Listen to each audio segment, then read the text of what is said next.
Long before the rise of the Infinite Empire or Galactic Republic, there existed the powerful celestial species who roamed the galaxy, interacting with more primitive peoples and teaching them to construct celestial wonders. Possessing a deep connection to the Force, some believed that they were non-corporeal spirits who directly influenced the course of galactic events. By roughly 100,000 years before the Battle of Yavin, a family of 3 powerful Force beings called the Ones inhabited a tropical planet, with some believing they were Celestials or descendants of Celestials who emerged from the Force to take physical form. Rebelling against the rules of their father, the son drank from the font of power, turning him into a representation of the dark side, while the daughter bathed in the pool of knowledge to embrace the light. Furious at their actions, it fell upon the father to keep peace and balance between them, a struggle often leading to anger, frustration, and destructive conflicts. Yet for a time, everything changed when a servant appeared on their world, a mortal woman taken in by the Ones to eventually become a part of the family.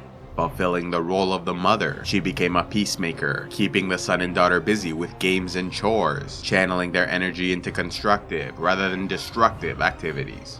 Meanwhile, she also acted as a dutiful wife for the father, who could at last relax and enjoy the calm and quiet she created. But as the years passed, age caught up to her mortal form, and she was no longer able to keep the peace, leading the Ones to revert to their old conflicts. Fearing the loss of her family, either through abandonment or when she would part from them in death, the mother grew desperate and broke the father's rules, just as the children had, drinking from the font of power and bathing in the pool of knowledge. As a result, the mother was reborn into a young, immortal woman with immense Force powers. But unlike the son and daughter, the mother was mortal and so suffered severe, unintended side effects, with her body and mind so twisted she became a selfish, dark side monster, obsessed with imposing her will upon others in a misguided attempt to seek love and adoration.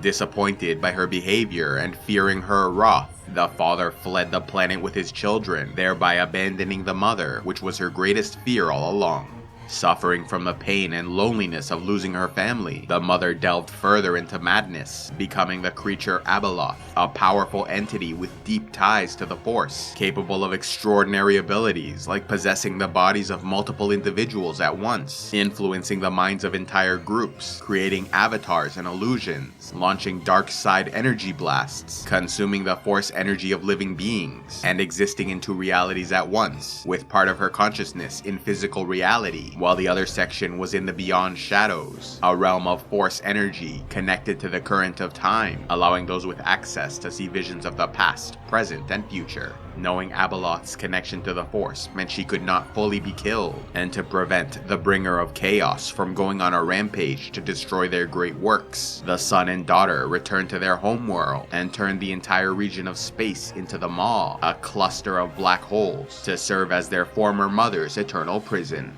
To aid them in this task, the children enlisted the Killick species of Alderaan, a hive mind collective which built structures like Centerpoint and Sinkhole Station to help work on the project. Yet Abeloth's life essence was so thoroughly intertwined with the Force that whenever large-scale events occurred, so impactful they changed the current of time and altered the future in a significant way, she was freed from her prison, wreaking havoc upon whatever civilizations she encountered. Therefore, the role of jailer fell to the son and daughter, who always returned her to captivity. For tens of thousands of years, the children put aside their conflicts whenever necessary to perform their duty with Abeloth, until 21 BBY, when the legendary Jedi Knight Anakin Skywalker and his companions entered into another reality to visit the world of the Ones, ultimately resulting in the deaths of the father, son, and daughter, each struck by the Mortis Dagger, the only weapon capable of killing such beings.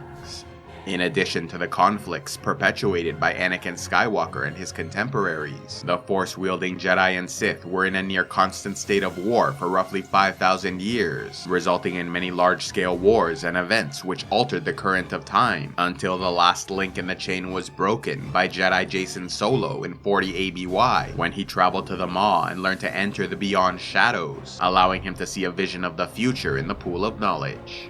Unfortunately, the Jedi saw a terrible nightmare of a dark man sat on the throne of balance, ruling over the galaxy with an iron fist, as Jacen's daughter Alana stood by his side. Horrified and determined to change the future, Jason eventually left the light side to embrace the dark, apprenticing under Lady Lumia, an acolyte of Vader and Sidious who sought to restore Darth Bane's Sith Order, along with their Rule of Two philosophy. Becoming Darth Caedus, he committed terrible atrocities in the Second Galactic Civil War, until finally killed by his twin sister Jaina Solo. Right before his death, Caedus saw yet another vision of the future, this time with his daughter Alana sitting on the throne, uniting the galaxy and ruling as a benevolent Jedi Queen.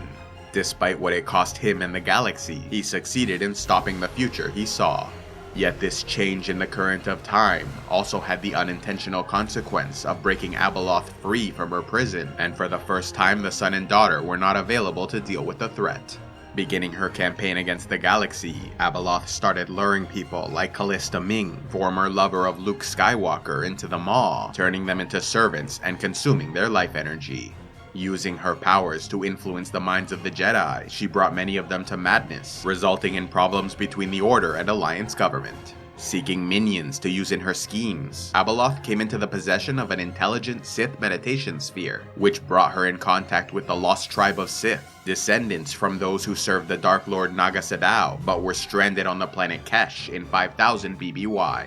Living in isolation for thousands of years, they were eventually visited by the meditation sphere in 41 ABY and learned the last remnants of the old Sith Order were defeated in the Second Galactic Civil War, meaning the Jedi and their allies now ruled over the galaxy. Hoping to build an armada and bring the Sith back into power, the Lost Tribe's efforts were hijacked by Abeloth, who stole their ships and influenced the minds of their people, turning many into her acolytes and personal darkside army. Inhabiting the bodies of many throughout her travels, Abeloth was pursued and her hosts slain by Anakin Skywalker's son, the equally legendary Luke Skywalker, who learned of her existence by entering the Beyond Shadows and knew she must be stopped. Eventually, Abeloth took the body of Rokari Kem, a Jessar war hero recently elected as senator, and used her dark influence to be voted chief of state, making her the leader of the entire Galactic Alliance and allowing her Sith servants to take control of Coruscant. Yet she did not reign for long, as the Jedi invaded, defeated the Lost Tribe, and liberated the planet, only to learn Abeloth fled after abducting the Sith apprentice, Vestara Kai to represent the dark side, and Ben Skywalker, son of Luke, to stand for the light.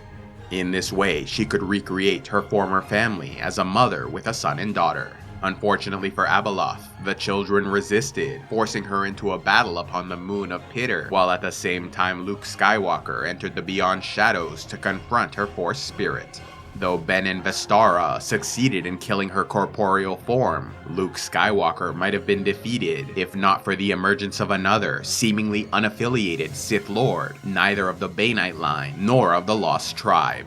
This figure, revealed to be the Dark Man Jason Solo saw in his vision of the future, was in fact Darth Krayt, ruler of his own Sith Order growing in secret on Korriban, where they lived under the Rule of One philosophy, which demanded a single all-powerful leader, with many dark-side acolytes serving his will. Despite his desire for secrecy, even allowing Darth Caedus to claim the mantle of Sith Lord to act as a distraction from his own efforts, he risked revealing himself to Luke because he sensed the importance of this battle and knew it would require masters of both the light and dark sides to slay Abeloth. Working together, Luke and Krayt defeated Abeloth's spirit, ending her reign of chaos. Even so, Luke Skywalker feared she might one day re-emerge, not convinced a being like Abeloth could be completely destroyed. Therefore, it fell to the Jedi Order to find the Mortis Dagger, used to kill the Ones, and keep it at the ready for her eventual return, as it was the only weapon that might bring about Abeloth's permanent defeat.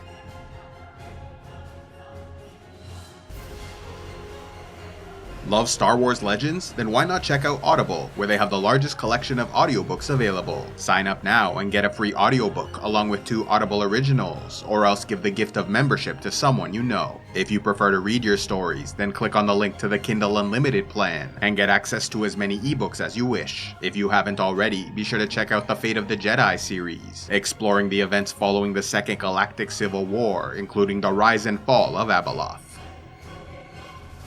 A special thanks to all those who contribute to Civilization X, like Tamika the Black Wolf, Alex Nunez, the Dragon Princess, and Pete J. King. If you'd like to help the channel, please go to patreon.com/civilizationx, where you can sign up and get early access to videos, vote on future content, and access the Patreon-only series, Heroes of Lore and Legend.